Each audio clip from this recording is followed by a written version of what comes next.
This video will explain how two separate but probably related scams cost me $451.94. I'll explain exactly what I did in order to get my money back, as well as detail the 6 scam commandments that you need to know to protect yourself against scams like this. Honestly guys, this is embarrassing to admit, but I was recently scammed. Twice, in fact. And there are 2 very important reasons that I'm making this video. Number 1, most scam victims never talk about it. They feel embarrassed, stupid, incompetent. But the reality is that any one of us can fall victim to a scam anywhere at any time, and it says nothing about our intelligence. The other reason I'm talking about this is because it gives me the opportunity to sort of practice what I preach and talk about what I'm calling, for the sake of a catchy video title, the 6 scam commandments, 6 things that you can use in the future to avoid a scam like this. If you're watching this video because you have been scammed, or you're simply looking to shore up the digital defenses for yourself and your family, go ahead, check the links in the video description below. We'll have some exclusive discounts there. This saga started when I was traveling to Colombia and they almost didn't let me on the plane. And before you stop and say, this video is about Colombia, I'm going to Hawaii instead, it doesn't matter. The story is applicable to everybody watching this, and it actually has very little to do with Colombia itself. This is me with my crappy travel pillow attempting to recreate myself standing in line waiting to board this flight. I was near the end of the line, and as soon as I handed my boarding pass to the stewardess, she asked, "Where's your immigration form?" The answer, I hadn't filled it out. Being the ignorant, entitled American that I am, I assumed that I would simply get a visa on arrival. Thus begins a desperate scramble where I'm trying to figure out where I can get this form and how to fill it out so that they'll let me on the plane. And if you have ever had to do anything last minute before they let you on a plane, you know that this is an extremely stressful experience. Time accelerates and you start sweating, like profusely. This is the point in the video where I interrupt to introduce the first scam commandment, a sense of false urgency. Now, at this point, the urgency wasn't false. It was actually legitimate urgency. I needed to get on the plane. But because of the time-sensitive nature of this, my nervousness was overriding my ability to think critically. Many real scams have this exact same element. They use a sense of time scarcity in order to get you to take their desired action. For instance, in an IRS scam, they might call you and tell you that you owe back taxes. They'll threaten you, they'll scold you, they'll do anything to keep you on the line with them until you take their desired action, which is, of course, handing over money. Remember, at this point in the video, I'm not yet being scammed, but I am in a point of heavy urgency. So I search Google for this form, and here I create my second scam commandment. I don't check the URL.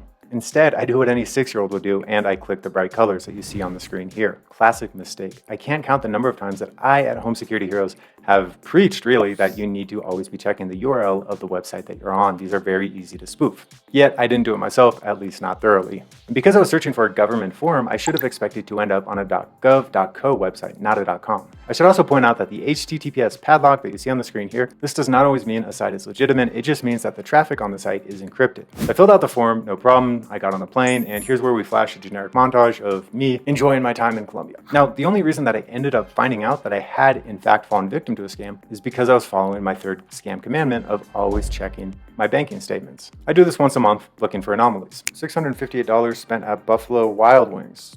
Perfectly normal. A tungsten cube worth $4,000. I needed that. A captive bred Madagascaran sugar glider along with 6 matching neon outfits.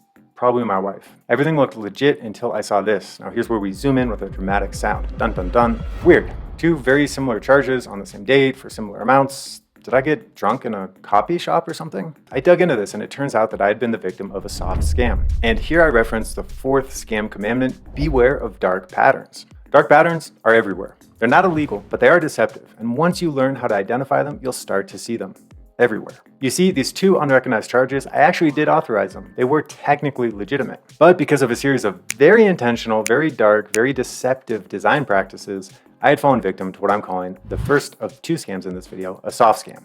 Essentially, in my state of panic before boarding the plane, I had visited a private company's website that fills out these immigration forms on your behalf. So instead of going directly to the Colombian government and doing this for free, I ended up paying $200 to a private company, and I decided to fight these charges. And you are well within your rights to label me a Karen. Let's put some Karen hair on here.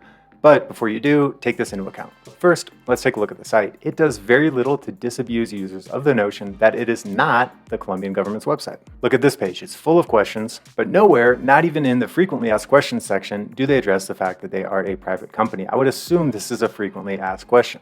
No, you have to scroll all the way to the footer in order to see this tiny disclaimer. Do most people scroll to the bottom of websites to read footers? No, they do not. The next dark pattern is that this company deliberately obfuscates their pricing. Yes, they do display it, but in intentionally small font. Also, did I say obfuscate correctly? Obfuscates. The implication when I was checking out for the service, at least for me, is that standard processing is free and priority processing is assigned a fee of $35 total. Typically, on a legitimate website, you would see your final price displayed clearly and prominently, not in size 8 font at the very bottom of the sidebar. As somebody with a design background, I can tell you that this font size selection is intentional. There's no doubt about it. I decided this was unfair and chose to fight the charges. Again, call me a Karen if you want, but luckily I was following my 5th scam commandment of always paying with credit, not debit. Credit card charges are easier to fight and reverse as a consumer than debit card charges are, so I recommend that you pay with credit wherever possible, assuming of course that you have a healthy credit line, credit history, and you're paying your monthly statements on time. I issued a dispute with my bank, I won, they reversed the charges, but this is the point in the video where I say, wait, there's more. This was only the first scam, and remember, I'm calling this a soft scam because I did technically receive a good or a service in exchange for paying. Next up comes the outright theft. Not long after this incident, I discovered $239 in charges from a website called ClickBank. Now, you probably don't know ClickBank, and that's probably a good thing. It's an online marketplace where marketers can select from a wide variety of products to promote. Now, I don't use ClickBank as a marketer or as a consumer. Most of the products promoted there are crappy, oftentimes scammy, occasionally good, but not often. So imagine my surprise when I saw these charges appearing on my credit card. $37 here, $67 there.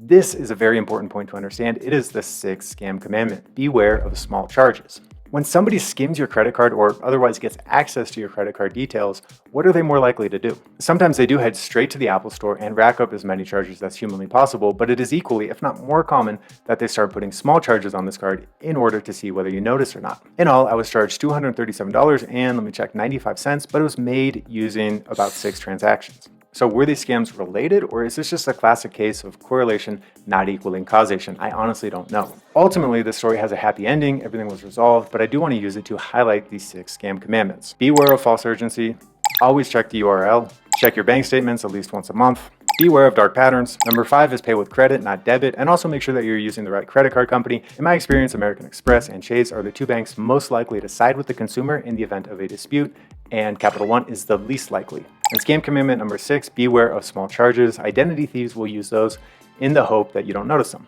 I hope that me sharing the scam story helps you be a little more alert in the future, and I'll see you in the next video. Thank you.